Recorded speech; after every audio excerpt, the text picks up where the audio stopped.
फरत दीवार से टेक लगाकर खड़ी थी, आंखों में नमी और लहजे में थकन। आदिल, तुम मुझसे नफरत क्यों करने लगे हो? मैंने क्या क्या है? आदिल ने नजरें चराएं, आवाज भारी थी। 20 साल मां, 20 साल बगैर तुम्हारे, बगैर अब्बू के गुजर गए। अगर कुछ नहीं छिपाया था तो शाजिया सब कुछ छोड़कर क्यों चली गई? फरत की आवाज कपकपाई। मैं नहीं जानती उसने क्या बताया, लेकिन मैं बेकसूर हूं। मैंने कुछ नहीं किया। तो फिर मामों को सब बता देती हो? नहीं आदिल, वो बर्दाश्त नहीं करेंगे। इसीलिए कहता हूं, इस सब के सामने आने से पहले हम अलग हो जाते हैं। ये घर छोड़ दें। फरत गुस्से से आगे बढ़ी। तुम्हें होश है? तुम क्या कह रहे हो? अपनी मां को छोड़ने की बात कर रहे हो? मैं तुमसे नफरत नहीं करना चाहता, लेकिन तुम कुछ छिपा रही हो। तुमने गलती की है और अब माफी भी नहीं मांग रही। इधर कहानी का दूसरा धागा खींचता है। सारा ने जारा को कमरे में रोका। मुझे लगता है तुम मेरे साथ धोखा कर रही हो, सरमत के साथ भी, और शायद आदिल के साथ भी। जारा ने हैरानी से देखा।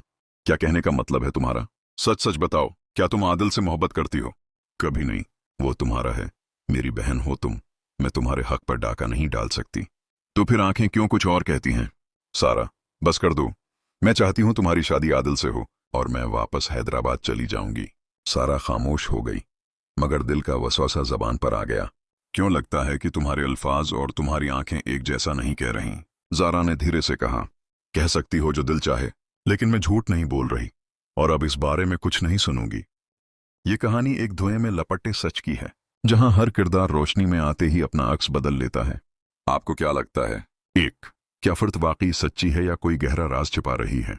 2, आदिल के दिल में जो शक है वो सच में बदलेगा या किसी पछतावे में? 3, जारा की कुर्बानी सच्ची है या सिर्फ एक चाल? 4, सारा को क्या वाकई सब सच पता है या वो भी धोखा खा रही है? कमेंट्स में अपनी राय जरूर दें, और अगर आप उस कहानी के मजीद रुख जानना चाहते हैं तो सब्सक्राइब करना मत भूलिए। ये सिर्फ एक आगाज है, अंजाम अभी बाकी है।